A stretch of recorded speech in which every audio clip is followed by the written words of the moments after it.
What up? It's your boy T-Bird and Reaction Day Wrestling Wednesday. I'm gonna end Wrestling Wednesday with a kickoff of a video. I'm probably gonna break down either in 2s or 3s.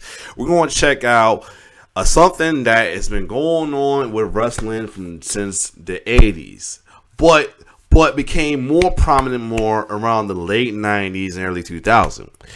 We'll say 80s because wrestling and music has always been colliding with the whole rock and wrestling era they had going on during the Hulk Hogan era and all that with Cyndi Lauper and all that.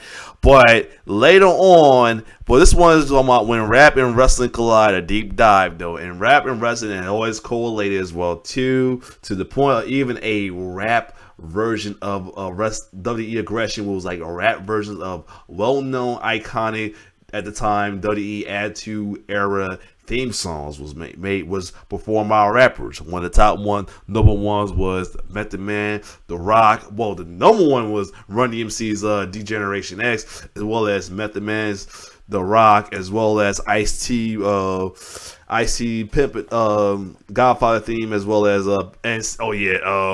Snoop Dogg and Dub C's Stone Cold theme as well too.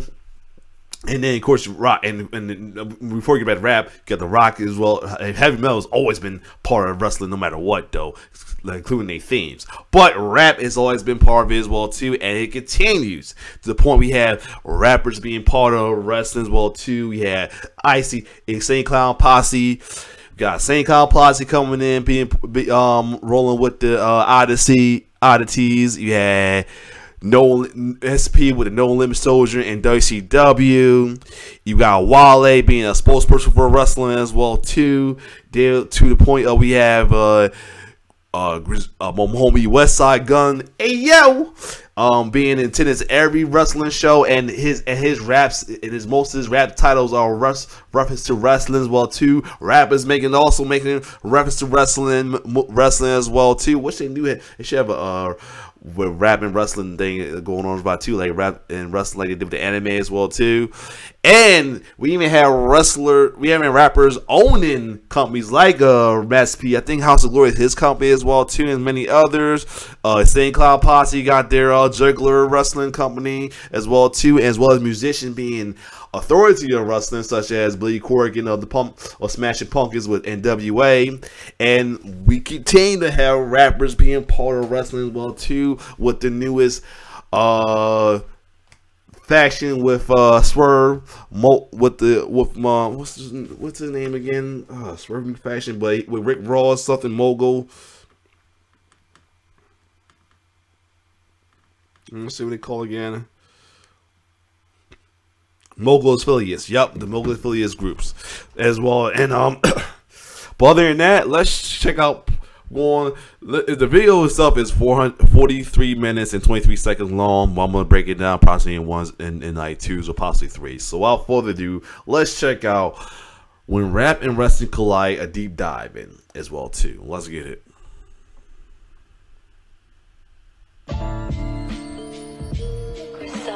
Yup. Hey yo! Man jerks your door open, says, "Out of the car, I'm taking your car." You say, "Okay, take it." Just don't hurt me. You know what like I said, I can see him either having a faction or owning a wrestling company soon. I pull out the Glock, put it on his A promotion. spill his brains all over the concrete. Yo! Yup. Yup. I told you. He not only he attends the wrestling, he references in his music.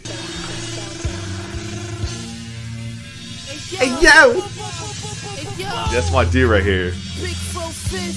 Davey Boy Smith, back the whole brick, sold the one shift. You know who it is. Fish rolled on my ribs, railway window blown on my.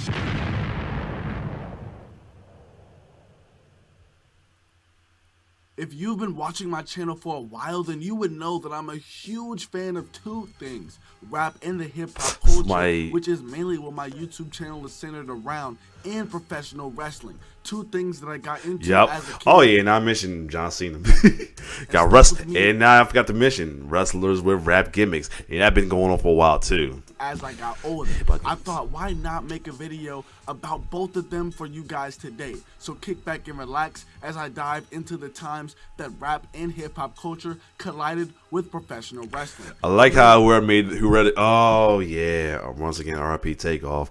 But I like how the guy who created the Method Man guys album from we had on Def Jam, Fight in New York and Vendetta. Over 50 topics, and I know that I won't touch on all of them today because I only talked about 10 different topics in the video, so let me know in the comments if you would like a part 2. But before I get more into the video, I would first like to thank you guys for coming to see this, because you guys could be doing a million other things right now, but instead you're here with me, and I appreciate that. If you guys like the content, you guys should like, comment, and subscribe to help the channel grow. Also, just because I'm gonna do that as well too. And another fun fact, if you don't mention it though, a couple of people got their start off of wrestling themes well too. One of them being the Queen Nicki Minaj. Fun fact right there. So follow my Instagram too. That would be greatly appreciated. You guys can always reach out and just show me some love. It's all good. Let me know where you're tuning in from. Represent where you're from. Without further ado, let's get into the video. Let's kick off this video with one of my favorite artists, Westside Gunn. Hey yo! The man that I played in the intro. Fans of the channel would know that I'm a big Westside Gunn fan.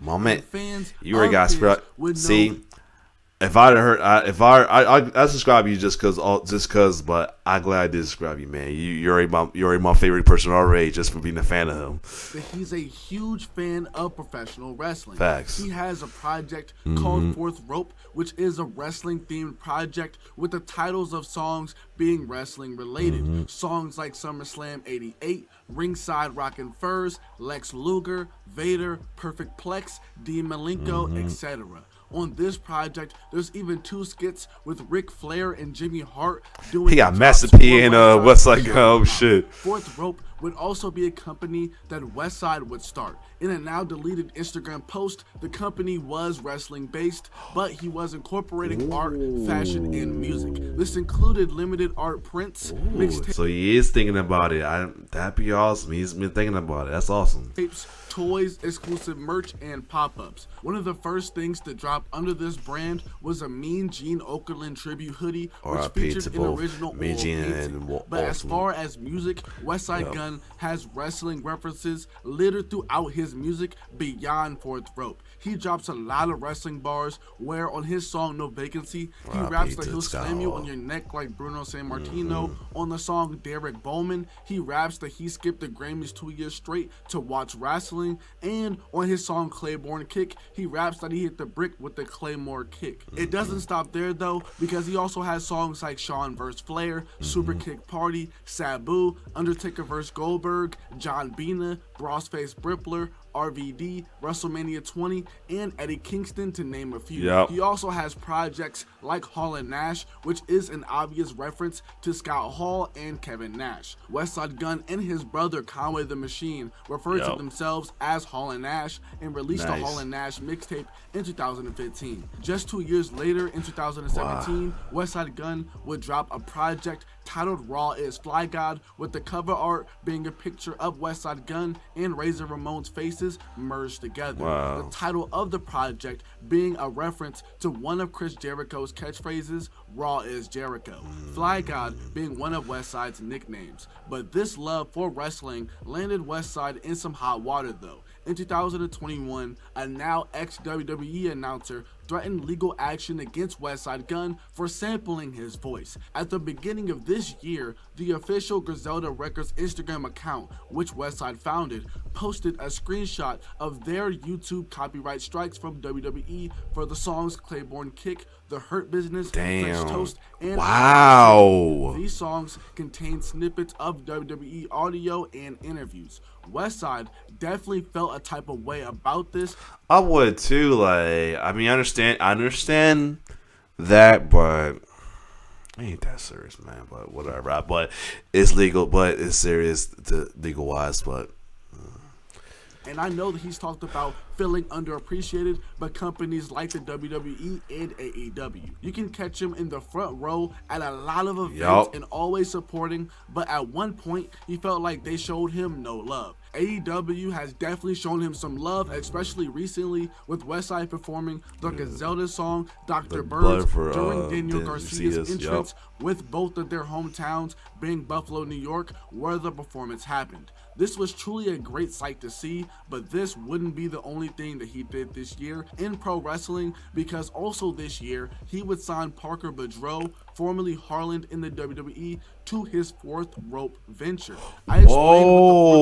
Okay. Wow, that's pretty awesome. You know, that kind of explain, you know, the Hill explain why he rolling with Swerve and all that. He's down. Wow. Was earlier, but in the Instagram post where Westside announced that he signed Parker to Fourth Rope, he added that Fourth Rope TV and radio will also be a part of the brand. Now Parker wrestles for AEW, but Westside has been messing with Parker since he was in NXT and WWE when he was going by Harland. Westside was there when he debuted and got his name on screen with the commentators mentioning him. The WWE would also tweet out a shot of Harland greeting Westside during his entrance, and later posted a backstage interview to YouTube with Westside talking to Mackenzie Mitchell about being a WWE fan. Sadly, the video has been set to private on YouTube, and the tweet has now since been deleted. I've only really mentioned Westside, but his brother Conway the Machine and cousin Benny the Butcher are also huge wrestling fans. Conway's favorite wrestlers are Ric Flair and The Undertaker. He also has a project called Reject on steroids, where the cover art is the body of the Ultimate Warrior and the head of Captain Spaulding from the movie The Devil's Rejects. Our people sit in Warrior. But Conway also has songs that reference wrestling, such as Bullet Club, Bruiser Brody, Sister Abigail, R.I.P. Owen, Ahmed Johnson, and Nash. Benny the Butcher has songs like Guerrero and Benny vs. Carlito, to name a few. Back to Westside Gunn, and in 2021, him, Wale, and Smoke DZA would make the track The Hurt Business in dedication to the WWE faction of the same name.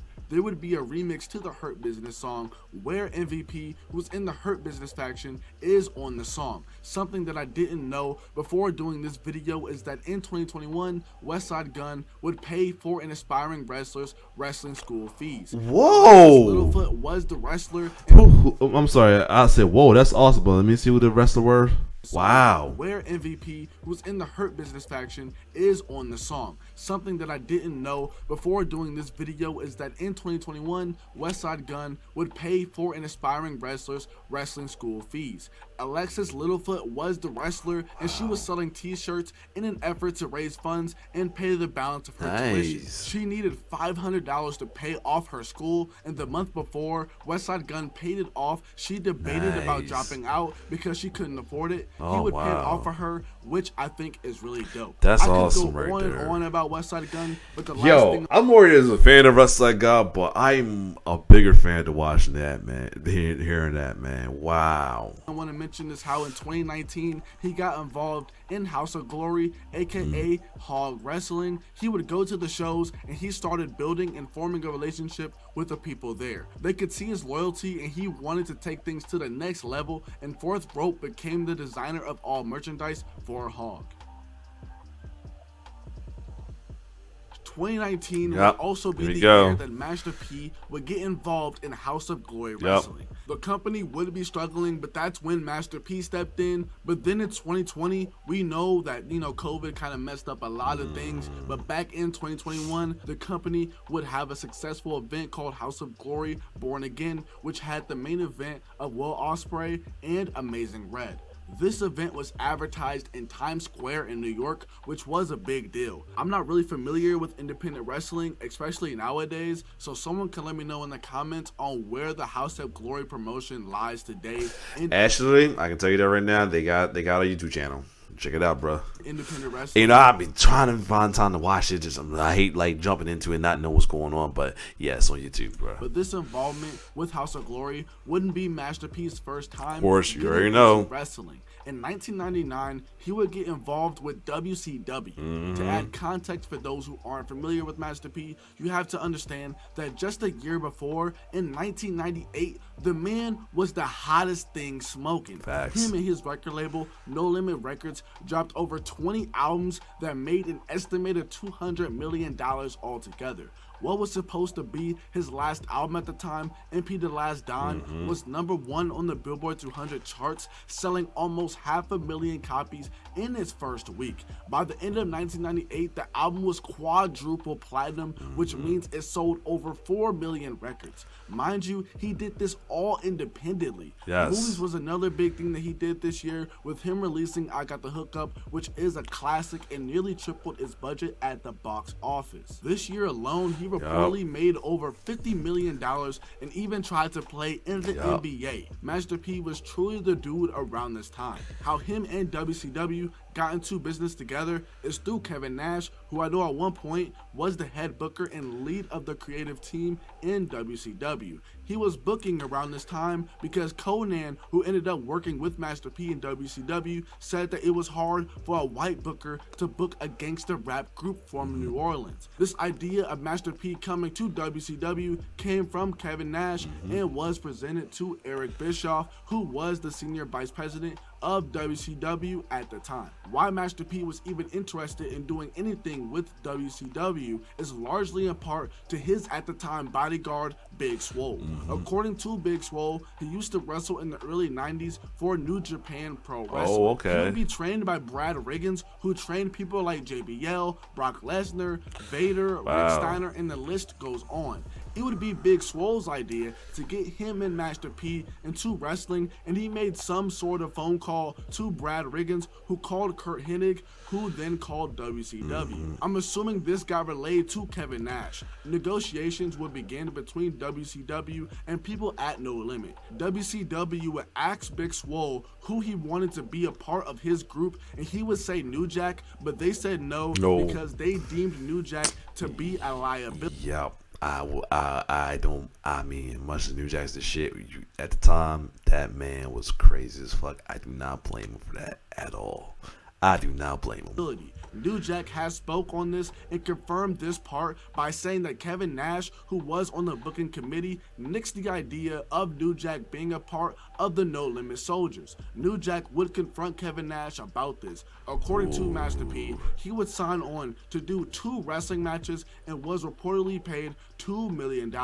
There are reports that he reportedly was paid $200,000 per appearance while he was in WCW. There would be a press conference regarding Master P and the No Limit Soldiers being in WCW. This press conference was shown on Nitro, and on the very same episode, Conan and Rey Mysterio of the No Limit Soldiers would face Psychosis and La Parka in a tag team match. The No Limit Soldiers were comprised of Conan, Rey Mysterio, Big Swole, Master P, B.A., Chase, and 4x4. They would start by feuding with Kurt Hennig and the West Texas Rednecks. The West Texas Rednecks hated rap music to the point where they made a song called Rap is Crap, I Hate Rap. The song was quite popular, with the song getting tons of radio play on country stations at the time. WCW sadly never capitalized on the potential of the West Texas Rednecks. If you're familiar with the Master P WCW thing, then you would probably know that the deal never quite worked out. The group never really connected with the audience, and in a lot of people's opinions, they should have never been heels from the jump. jump, and instead there should have been faces. People behind the Wow, scenes. they really heels. That's crazy. They should have been right. I would think I would think they would be the faces, but they made.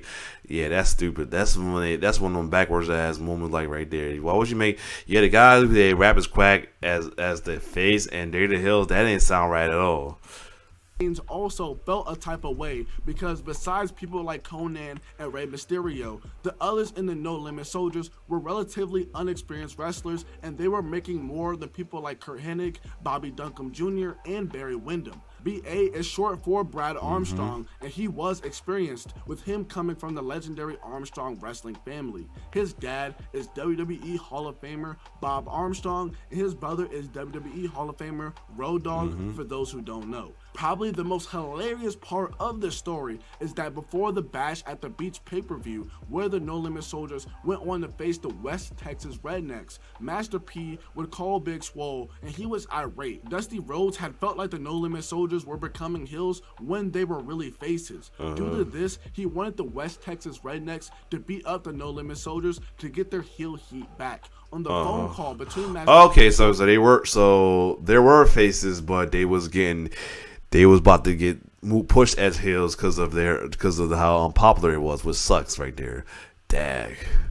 Master P was going off cursing about how the No Limit Soldiers don't lose. I was dying laughing when I heard this because Swole was confused and told Master P that wrestling was scripted. This didn't really stop Master P from still going off, and this led to Master P never showing up on WCW again. So that's why after his few appearances, this is said to why he never came back. The No Limit Soldiers were still on WCW programming for a little bit, but ultimately things fizzled out for them very fast. Something else to mention is that Master P's brothers, Silk the Shocker and C Murder, have both done things in wrestling too. C Murder would make the theme for the beloved NWO Wolfpack. Silk the Shocker would do the theme. Well, I'm coming for MVP. MVP. Yep. That theme is really nostalgic for me. And he also did and I think he also did Orlando Jordan's second theme as well too. I know he did another theme. I think it's another theme. I think he did too. Hold on. They did something else, not just the MVPs and Orlando Jordan. He did somebody else theme. Hold on, that I didn't realize it was him. Hold on. Let me see real quick. It's something else thing I know he did. Let me see. I know he did MVP. And then, like I said, he did a lot. He did Orlando Jordan. I guess that's the one he won, because one he did another theme song, but it's all good. But anyway. Of it, but MVP never really liked the theme. Upon hearing the theme, MVP would say, "I always hated that theme. I never liked that theme." As a matter of fact, that's why he did it. I remember the first time they gave it to me, I took it home and listened to it, and I was like, "It's all right." They then called me and told me Vince wanted to talk to me in the arena, so I went out by the ring, and he was like, "Yeah, come over here, MVP. Let's listen to your music." They played it in the arena, and Vince was very unrhythmically bopping to it, and he goes, "What do you think?" So I said, "If you like it, I love it, boss." Imagining Vince McMahon bopping off beat to the song is really killing me. Alright, cool. We're gonna stop at this one. So the next one I guess coming up is what I told you about the WWE Aggression Data Volume 2. Whoa, I didn't know about that. As well as some other hip hop reference to wrestling as well too, including wrestlers with rapping gimmicks such as John Cena, R-Truth, and Crime Time, as well as rappers doing things for WWE as well too. Like while they're in that, if you like, this is part 1 of when rap and wrestling collide. If you like my reaction, like, share, subscribe my YouTube channel. It's your boy T-Bear signing off. One love.